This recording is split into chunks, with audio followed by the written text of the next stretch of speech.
Al Andar, programa oficial de la Universidad Católica Santo Domingo. Al andar.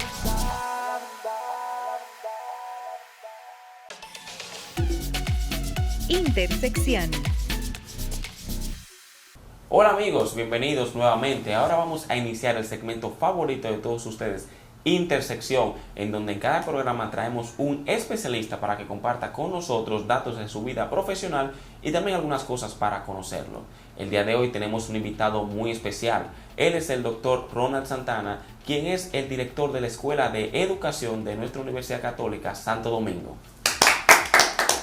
Muchísimas gracias por la invitación. ¿Cómo se siente, maestro, el día de hoy?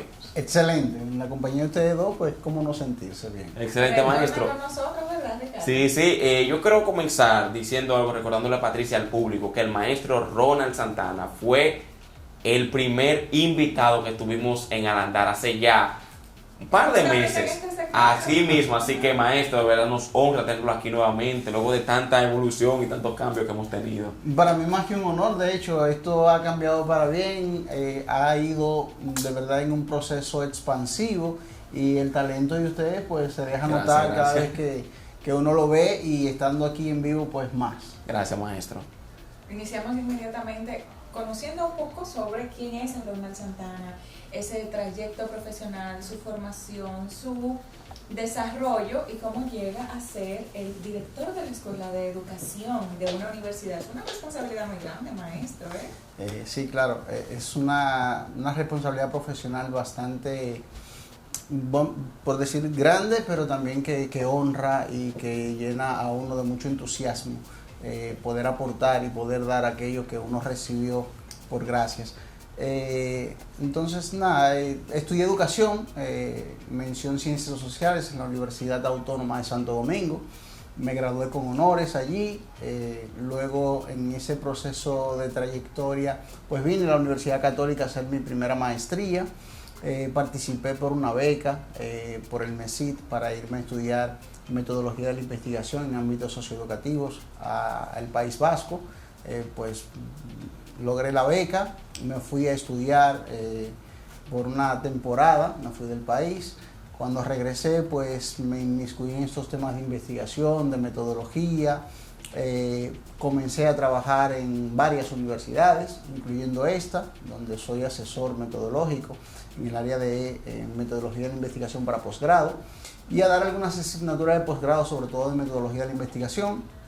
Y en ese proceso, algunas universidades pues nos fueron contratando como empleado fijo en algún momento. Fui director de posgrado en una universidad de Santo Domingo, y luego llega la oferta de poder ocupar la posición de director de la Escuela de Educación de la Universidad Católica, algo que particularmente fue un momento de mucho impacto, agrado y sobre todo de poder colocarnos en esas responsabilidades para sumar a nuestra vida profesional, pero también sumarle a la institución aquello que hemos venido recibiendo por la gracia de Dios.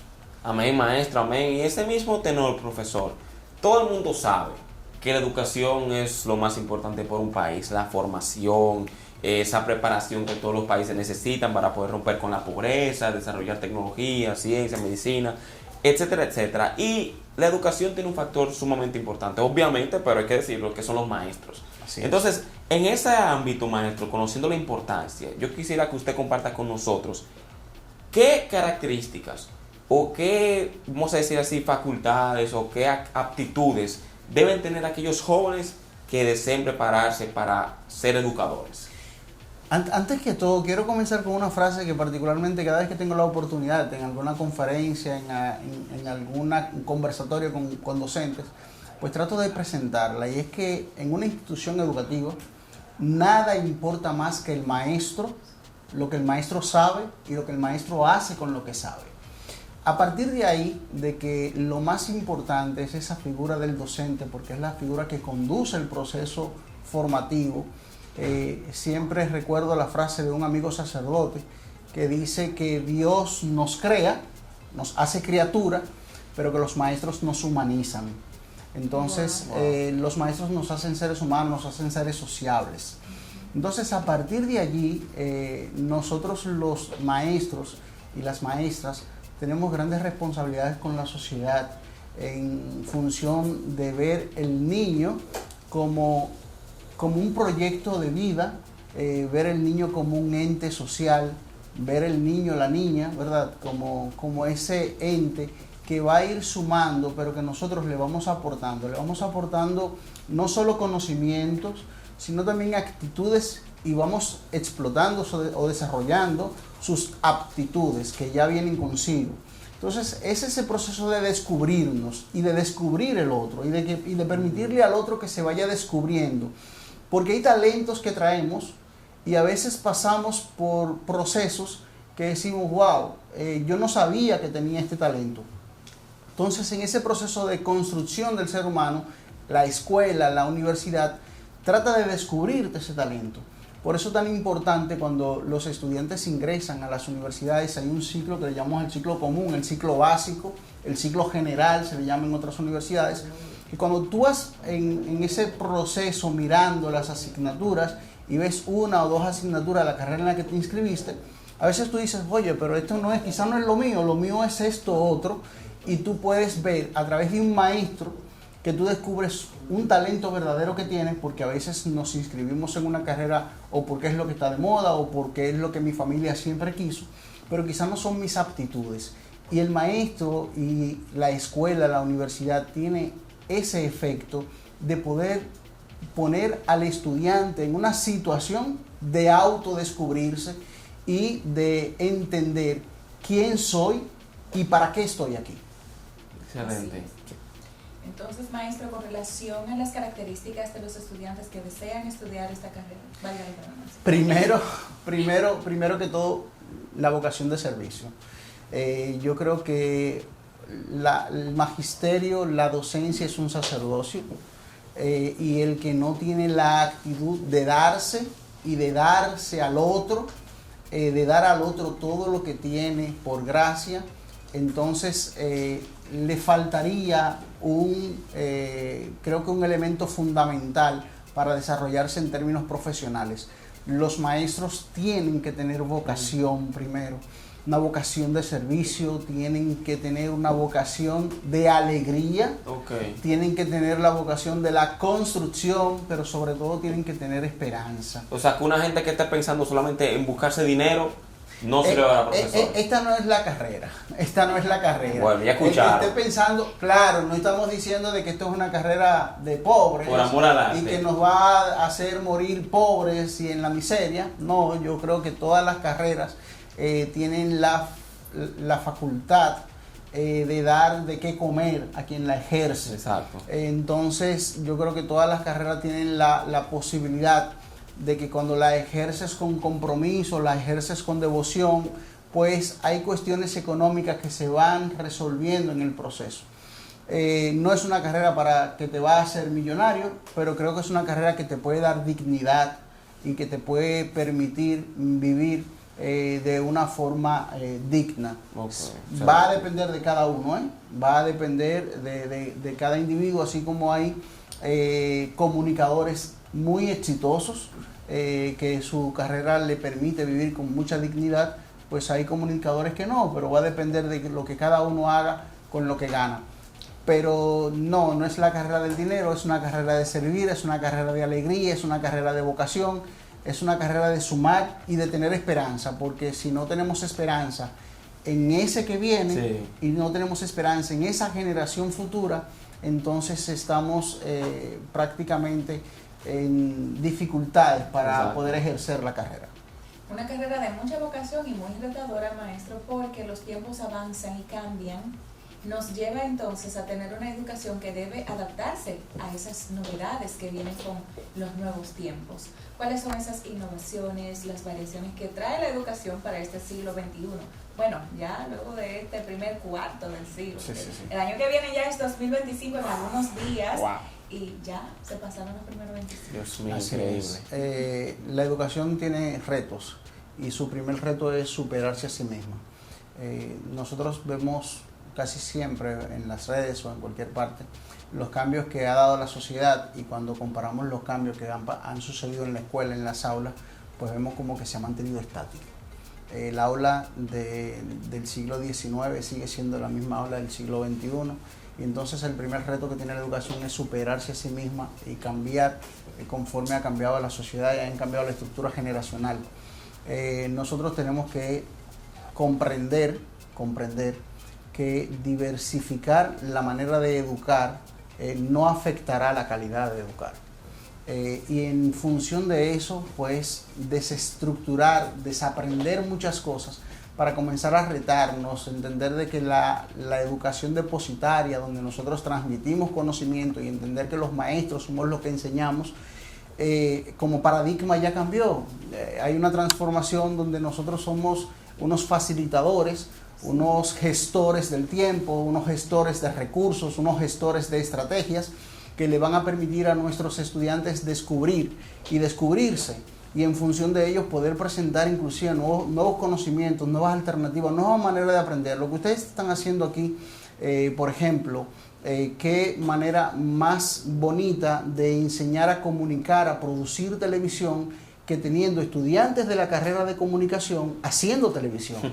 Entonces, a diferencia de la escuela que nosotros tenemos, donde nosotros vamos a repetir, a veces con un modelo muy tradicional, en el cual nosotros hemos estado aferrados, no todos los casos de maestro, no todos los casos de escuela, pero sí en la media, en la general. Y entonces nosotros tenemos que tratar de superar ese paradigma de la educación. Luego, la inclusión de las tecnologías. Nosotros como país debemos dar el salto y debemos comenzar a mejor utilizar las tecnologías. Y a veces recuerdo... Que pueden verse como una competencia, ¿eh? Claro que sí. Nuestros maestros tienen muchas habilidades y muchas competencias tecnológicas. A veces faltan los recursos. Y a veces simplemente se entiende que quien va a recibir la formación no tiene las competencias, y entonces se limita la forma de utilizar los recursos tecnológicos. Pero tenemos que dar el salto de comenzar a incluir la tecnología en nuestra forma de educar y educarnos. Tenemos que, como país, construir una gran plataforma educativa, una plataforma que permita que el estudiante no solamente tenga las clases presenciales, sino que también pueda tener una plataforma donde pueda tener acceso a todos esos contenidos de manera online, a actividades, a poder mirar que su práctica de aprendizaje, su mismo proceso de aprendizaje, poder autogestionarlo. Entonces, que las familias estén incluidas en eso, y eso se logra con tecnología. Hoy tenemos la inteligencia artificial, que es un reto, que nosotros tenemos que comenzar a mirarlo como esa posibilidad de explotarla a nuestro favor. No podemos mirar la inteligencia artificial como una competencia ni como un desmedro de la inteligencia misma, sino que tenemos que verlo como un auxiliar del aula, de nuestro tiempo, que las cosas que pueda yo hacer con inteligencia artificial y me permitan mejorar mi tiempo de eficiencia en el aula, pues lograrlo. Y también utilizarlo como recurso para que los estudiantes comiencen a utilizarla, porque es algo que ya está, que no va a desaparecer porque yo no lo use. Entonces, lo que pudiera construirse es una sociedad que esté cada vez menos actualizada, y unos estudiantes que van egresando de cada uno de los niveles con menos competencias tecnológicas, y por ende se van haciendo menos competitivos en el mundo laboral futuro. Y yo creo que debemos apuntar hacia allí, y es uno de los grandes retos que tenemos. Maestro, en ese mismo tenor que usted menciona de las prácticas que se ofrecen aquí, en el caso de la carrera de comunicación social, estudiantes que están aquí, nosotros, los embajadores, ¿qué tipo de prácticas tiene la Universidad Católica para esos estudiantes que quieren estudiar educación? O sea, ¿lo llevan a una escuela que den una práctica o en el mismo aula? ¿Cómo? Ahí la carrera de educación lleva ventajas sobre todas las carreras, porque es la única carrera que el estudiante está viendo una práctica desde que tiene uso de razón, como decimos, porque desde los 6, 7 años que uno recuerda sus primeras veces en la escuela, uno está viendo a un maestro hacer práctica docente, por ende, qué es lo que uno va a hacer en el futuro. Pero además la carrera incluye en el Pensus 5 prácticas, 5 cursos prácticos o 5 asignaturas de prácticas docentes, y entonces luego una pasantía. Entonces, durante todo el proceso formativo de nuestros nuevos docentes, pues se están haciendo prácticas. Y ya hay 5 asignaturas contempladas para ello y luego termina con una pasantía, lo cual se convierte en algo muy interesante. ¿Dónde se hacen esas prácticas? Esas prácticas van desde centros privados y obviamente ya las últimas comienzan a lograrse en centros educativos públicos. Centros educativos que obviamente por sus condiciones tienen otras características. Los estudiantes se van sumergiendo en ese mundo de la educación con sus virtudes y con sus, vamos a decir, ámbitos de mejora, donde los estudiantes terminan inmiscuyéndose en un ambiente, en un clima de aula, un clima de centro que le permite construirse como docentes fogueados, por decirlo de una manera. La Escuela de Educación de nuestra universidad tiene una amplia oferta que además viene con muchas becas. Beca al 100%. Al 100%. Escuchen, los jóvenes, todas escuchen. las carreras, y eso es una de las cosas. Lo primero es que educación es una carrera que va a tener vigencia siempre. Y los que tenían miedo de la vigencia de la carrera, pues creo que con el COVID quedó demostrada que la carrera va a tener vigencia. Siempre teníamos el miedo de que nos íbamos a educar con asistencia del computador y que ya los maestros no iban a ser necesarios. O sea que la inteligencia artificial no va a sustituir al maestro. Nunca, no la va a sustituir ni la inteligencia artificial, ni un computador, ni nada, porque O sea, hay una parte humana que es súper necesaria para ese proceso formativo y de construcción del individuo, esa humanización de la que hablamos. Entonces, porque la educación no es solamente la transmisión de conocimiento, sino también esas actitudes y esas aptitudes y esos reflejos humanos que son tan necesarios, sobre todo en las edades tempranas. La Escuela de Educación pues tiene una oferta académica bastante interesante. Estamos rediseñando en este momento, todas las universidades del país están rediseñando las carreras de educación, pero en particular nosotros tenemos biología, tenemos matemática, tenemos química, tenemos educación inicial, tenemos primer ciclo, segundo ciclo, tenemos orientación educativa, tenemos física. Entonces, todas estas carreras están financiadas al 100% con beca, pero además de la beca, ¿Hay algo más, profesor? Aparte de eso. Claro, Bueno, escuchen bien. Todos los estudiantes que se inscriben en estas carreras, pues reciben un estipendio, reciben una ayuda para su pasaje, para sus libros. Pues yo voy a cambiar de carrera, profesor, entonces, ¿para qué? Bueno, tú tienes mucho talento en lo que estás haciendo, así que ese espacio lo dejamos para los nuevos chicos que llegan y que además ya pueden venir a tomar aquellos chicos que salieron en septiembre de la escuela, que salieron en julio pasado de la escuela, y los que no se han inscrito en la universidad todavía, que lo dejaron para entrar en enero. Desde el día de mañana, desde el día de mañana pueden venir a la Universidad Católica a buscar la prueba POMA, que es la primera prueba para poder aplicar a estas carreras. Entonces tenemos carreras financiadas al 100%, en este momento tenemos ofertadas biología, matemática, educación inicial y tenemos química. Entonces, al 100%, y tenemos un estipendio de ayuda económica que le sirve para su pasaje, todo esto apoyado por el INAFOCAM. O sea que es un proyecto para que el estudiante no tenga excusa y se enfoque en cuerpo y alma a la carrera. Exactamente, es un proyecto para tener docentes de calidad y los docentes que necesitamos. Bueno, maestro, Bien. una buena noticia, porque a veces uno escucha muchas cosas, que el país está mal, que la economía, que esto, pero hay que reconocer que es algo bueno. La realidad es que la Universidad Católica de Santo Domingo continúa aportando con la producción de contenido y de conocimiento a través de la educación. Y otra forma de producir conocimiento es la investigación. un aspecto esencial de la universidad, y nuestra academia se ha sumergido en este proceso recientemente, y tenemos aquí al coordinador de la investigación, señores. Así que usted nos va a dar, doctor, algunas noticias, algunos datos sobre una investigación trascendental, porque es sobre la inclusión de los niños con discapacidad cognitiva en el sistema de la educación nacional. Eso es demasiado importante, maestro. Importantísimo. Yo creo que nosotros estamos ávidos de información, y la información solo es posible conseguirla a través recabándola, a través de la búsqueda, sobre todo de una búsqueda sistematizada y una búsqueda científica como es la investigación.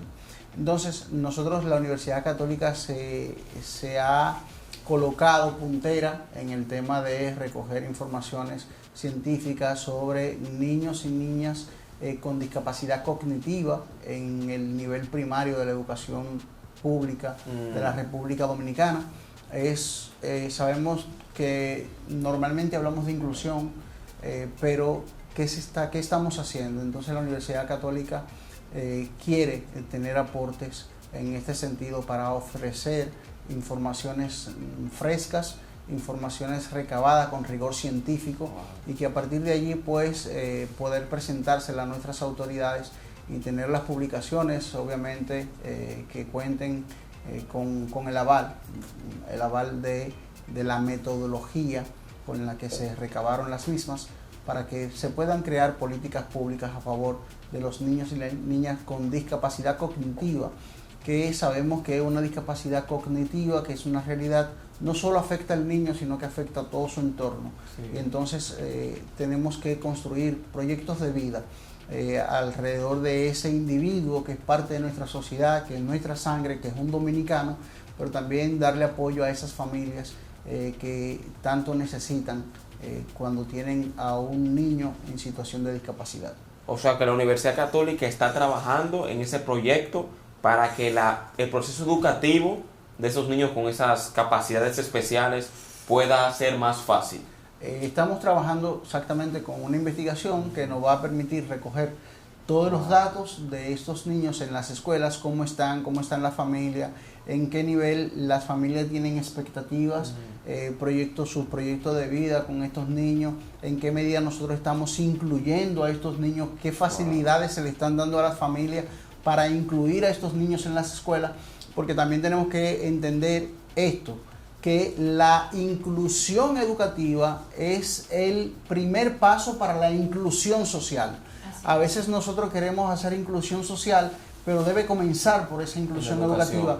Debemos comenzar exactamente por darle un espacio a esos niños que tienen síndrome de Down, que están dentro del espectro autista, que tienen alguna condición cognitiva. Entonces, tenerlo en la escuela, estos niños, representa un primer momento para luego poder incluirlos en la sociedad.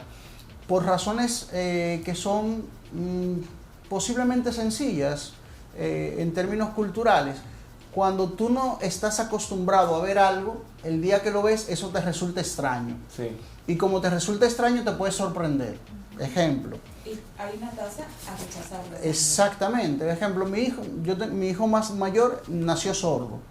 Pero cuando mi hijo lo llevábamos a una plaza con los aparatitos, con los audífonos, los otros niños se sorprendían y querían revisar qué era lo que él tenía en el oído, porque le sorprende. Y es una reacción normal en un niño. Una reacción normal en un niño. Entonces, tratar de incluir estos niños en nuestros centros educativos permiten que otros niños se acostumbren a ellos. Y que lo vean normal. Y que lo vean normal, y que lo normalicen. Y entonces vamos a mitigar el bullying, pero también vamos a crear una conciencia social en esta nueva generación de entender que todos somos diferentes y que todos necesitamos de los otros para poder avanzar. Eso merece un aplauso, profesor. Eso merece un aplauso.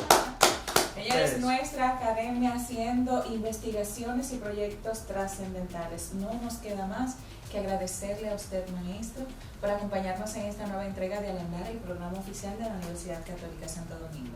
Yo más que agradecido por estar aquí, por el espacio que me permiten, sobre todo ver estos talentos que van descollando de forma magistral. Muchas gracias, maestro, de verdad que nos inspiró y le agradecemos por haber estado aquí. Y también le queremos agradecer a ese público que estuvo compartiendo con nosotros este programa.